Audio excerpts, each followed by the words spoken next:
this is Saturday, not much going on. Frida's taking a nap. So I decided to make a snack pizza. They're real simple and easy to make and pretty darn good. And beats the heck out of a peanut butter and jelly sandwich or something. So come along with me as I make a pita pizza. Well, the first thing we're going to do is put a little 8-inch cast iron skillet, it's just right for this, into the toaster oven. Put this on bake and bring it up to the highest setting you have, which is 450. Regular pizza oven is around 700, but we'll just work with what we've got. And turn that on to preheat. You want the skillet just as hot as it's going to get to start with. Well, the first thing you need to do is to raid your refrigerator and find something that you're going to make it out of. I found some mushrooms, some meatloaf here that I crumbled, and a green onion. And you need some pasta sauce of some kind. I got chunky ragu here. Whatever's cheapest, it all works the same. Got some mozzarella cheese. You can use yellow cheese, but mozzarella just works a little better and it's kind of traditional. And if you'd like a thick crust pizza, get a pita bread. If you want a thin crust pizza, get you a flour tortilla. And that's what we're going to make it out of now.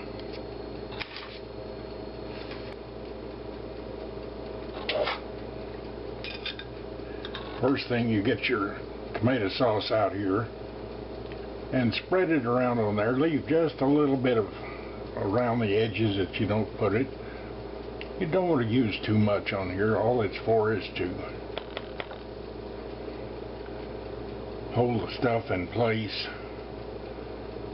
You don't want to pile a lot on there because it remains liquid then.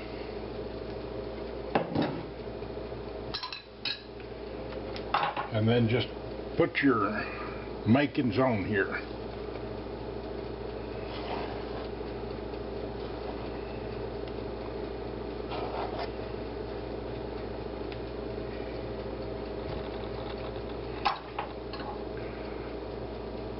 And spread that around on there. Get this mushroom over there in the middle.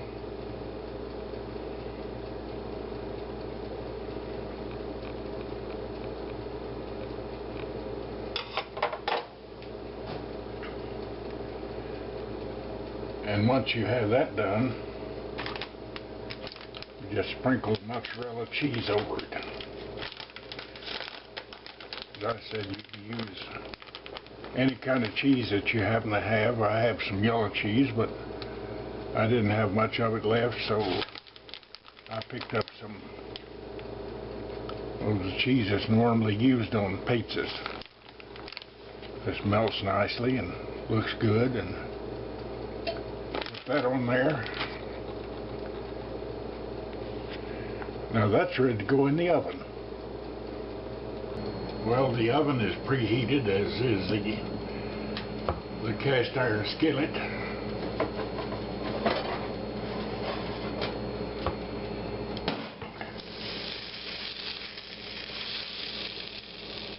You can tell it's hot.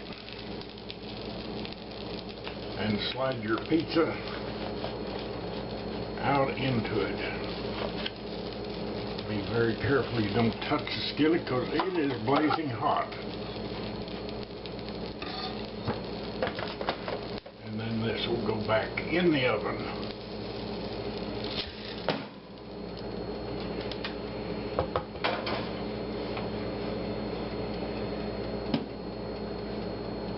And I'm going to set it for about 10 or 12 minutes there.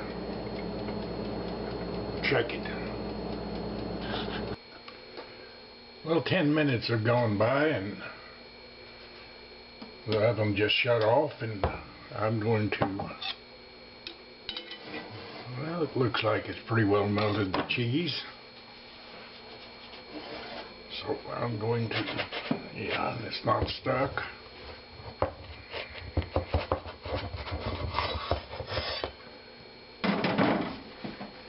Put it out there to cool for a couple minutes before I cut it into sections and take it to the table. Well, I'll cut this puppy up here.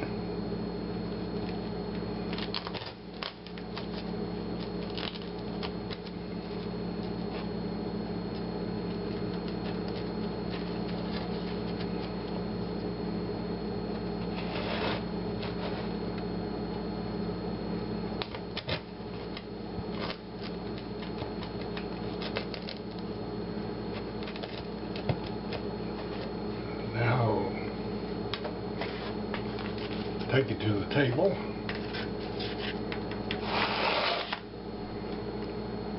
And I'm going to tell you a story while I eat my snack. Well, here it is on the table. Looks pretty good, smells good. I'm going to check this puppy out and see how good it really is. Then I'm going to tell you a story. Check this out. Looks like good cheese on it there.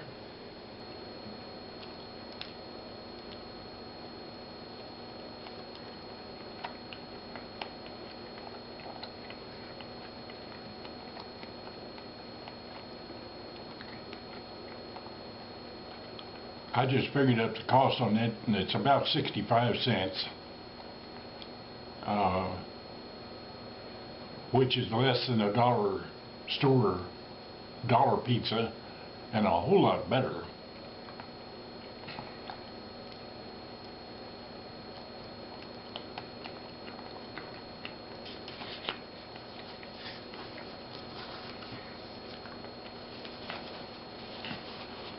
Well, I promised you a story. Oh, it was in about 1990, I guess it was. I was riding bicycles then, and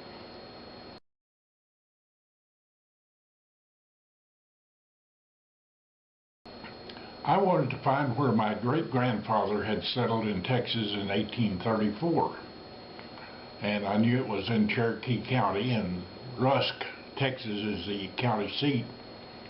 So Frida and I got in the motorhome, drove down to Palestine State Park and parked in there, and I got the bike down the next morning and rode into Rusk, which is about, probably 8 or 10 miles in there or something like that, and went to the City Cafe, which is across the street from the courthouse. You know, every small town with a courthouse has a City Cafe right across the street from it.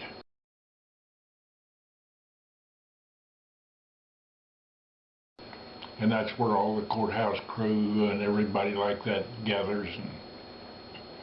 And it was along about, 8 o'clock in the morning when I got there, I guess, or 8:30.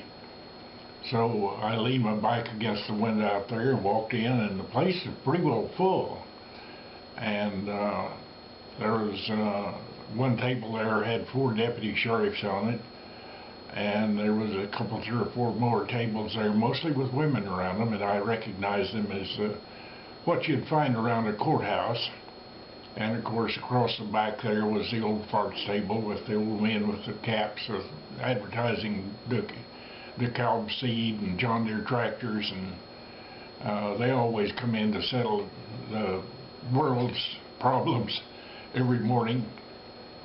But anyway, I sat down at the counter there with the red stools, and this waitress who looked about 50, 60 years old slid a cup of coffee in front of me and says, "Better order your eggs scrambled, hun, the cook's drunk."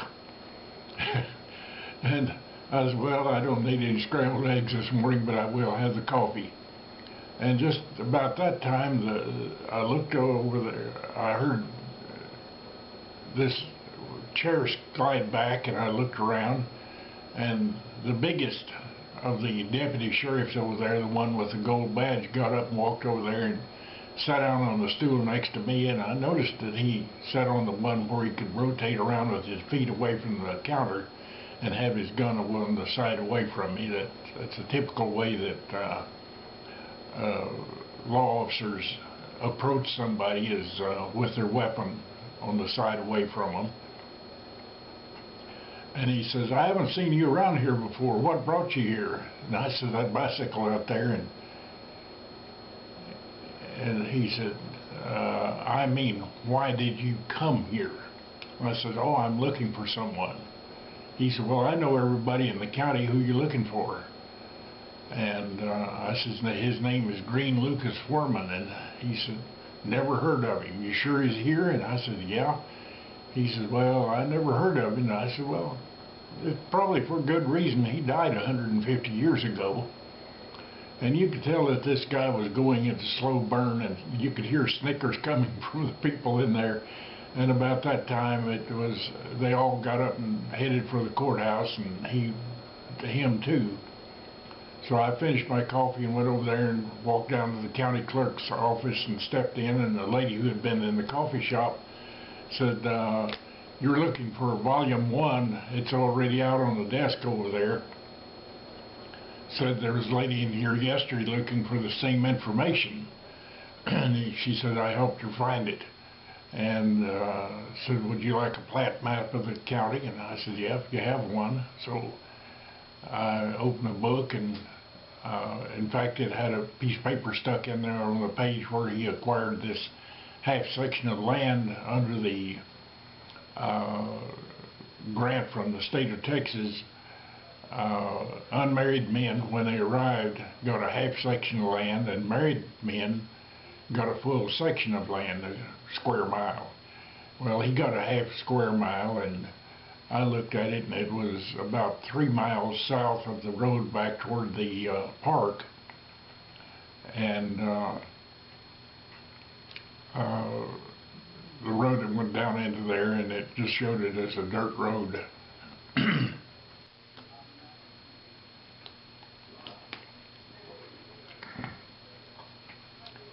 After I got all the information needed and found the location of the half section of land, the lady in the county clerk's office there, she started laughing. She said, I like the way you handle that fat deputy there. She says, that's the sheriff's son, and he's appointed by his dad, and she says he's an idiot.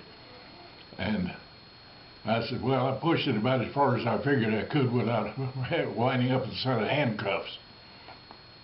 And it was about 3 or 4 miles south of the road back to the campgrounds where the motorhome was, and it turned off at a little place called, I think Maydale is the name of it. But anyway, I rode out there and turned off on that dirt road, and it wasn't much of a road, and you could tell it had very little traffic on it. And the further I traveled down it, the less it looked like a road, and you could tell it hadn't hardly been used at all. And I got about as far as I figured that the would put me about even with the land, and the road is completely impassable but then by trees grown up in it. So I locked my bicycle, chained it to a tree there, and got a bottle of water and a compass and the map, and I just happened to think that I had my .38 Special in the handlebar bag, so I lifted it out of there and headed off in the direction of where the land was located.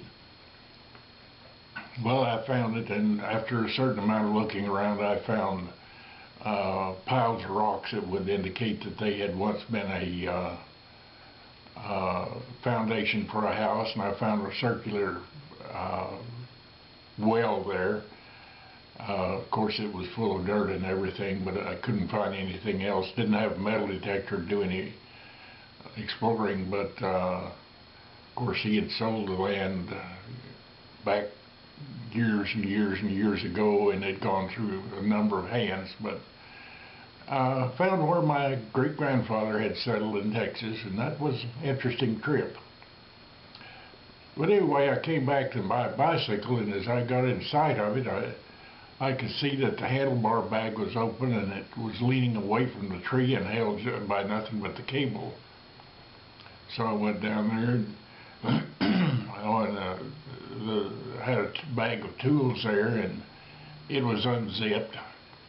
And I don't know who, I had no idea who might have been messing with him, but I was glad I locked it when I left it. And I gathered everything up and rode back down there, and there was a sheriff's car sitting at the service station at that little town of Maydale. And I have an idea that that deputy had followed me out there and checking me out just to see what I was doing. But anyway, that was an interesting trip, and that's my story of the day.